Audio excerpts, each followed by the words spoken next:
খাস জমির জরাজীর্ণ এই ঝুপড়ি ঘরে দুই নাতনিকে নিয়ে বাস করেন বৃদ্ধা হালিমা।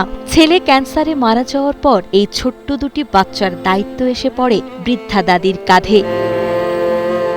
প্রথম অবস্থায় ভিক্ষা করে নাতনিদের মুখে দুবেলা দুমুঠো খাবার তুলে দিতে পারলেও এখন স্ট্রোক করে সে পথবন্ধ। এদিকে ছোট্ট সাদিয়ার স্বপ্ন দেখে সে লেখাপড়া শিখে মানুষের মতো মানুষ হবে। আগে তো ভিক্ষা হইয়া নাতি দিলে নিয়ে যাইছি, মহান তো আমি চলতারি না, নাতি দিয়ে উয়াস্তায় দিনের দিন উয়াস্তায় মাগে দেখতে দিলে বাতার নিয়ে কাজ মহান আমি কিবা চলতাম, আমার সাহায্য একটু সরকারে করতো।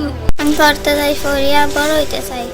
তোমরা ঘরে খাওয়া নেই, বাপ নাই, মা নাই, এক দাদু বিক্রি করে খাই, তো উনি অসুস্থ হয়ে গেছে। অসহায় এই পরিবারটির বসবাস নেত্রকোনা জেলার দুর্গাপুর উপজেলার বিরিশিরি ইউনিয়নের বাড়ইপাড়া গ্রামে। অনেক আগে স্বামীকে হারান বৃদ্ধা হালিমা খাতুন। এরপর এক ছেলেকে নিয়ে চলছিল জীবন, কিন্তু ভাগ্যের নির্মম পরিহাসে 1 বছর আগে সেই ছেলেও ক্যান্সার আক্রান্ত হয়ে মারা যান। ছেলে মারা যাওয়ার পরে 2 মেয়েকে ফেলে চলে যান হালিমার পুত্রবধূ। এরপর থেকেই মানুষের দ্বারে দ্বারে ভিক্ষা করে 2 নাতনিকে নিয়ে সংসার চালাতেন হালিমা খাতুন।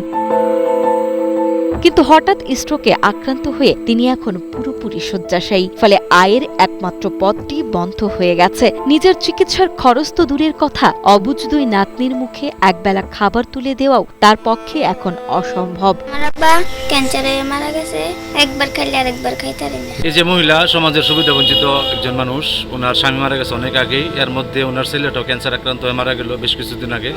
এই ছোট ছোট 2 বাচ্চা নিয়ে উনি ভিক্ষা করে দিন পার করতো, কিন্তু ইদানিং এর মধ্যে উনি স্ট্রোক করে খুবই গুরুতর অসুস্থ হয়েছে, মানে শয্যাশায়ী হয়ে গেছে। এখন উনি আসলে চলতে পারতেছে না। হালিমা যে হাত দুটো পেতে প্রতিদিন মানুষের কাছে খাবার খুঁজতেন, সেই হাত আজ অবশ হয়ে পড়ে আছে। তাই অর্ধাহারে অনাহারে মানবেতর জীবনযাপন করছেন দাদি ও তার 2 নাতি। এদিকে হালিমা খাতুনের বড় নাতনি সাদিয়ার চোখে পড়াশোনা করে দারিদ্র্য জয়ের স্বপ্ন থাকলেও অভাবের কঠিন বাস্তবতা প্রতিদিন তাদের সেই স্বপ্নকে ম্লান করে দিচ্ছে। মহান আমি কিবা চলতাম, আমার সাহায্য একটু সরকারে করতো, আমি চলতাম, এদিকে থাকতাম। আগে তো ভালোই ছিল, এখন বর্তমানে স্টপ করিয়া ফুঙ্গু হয়ে গেছে। এখন চলাফেরার মতো বাউ নাই, মানে এইভাবে এই দেখতেছে, কিছু দিতেছে, চলতেছে, খাইতেছে, এইটা সেইটা আন্না দিতেছে, এইভাবেই চলতেছে। আরো 2টা নাতি পড়ছে লগে। স্থানীয়রা জানান, দ্রুত কোনো মানবিক সহায়তা না পেলে এই 3 জনের বেঁচে থাকা কঠিন হয়ে পড়বে। তাই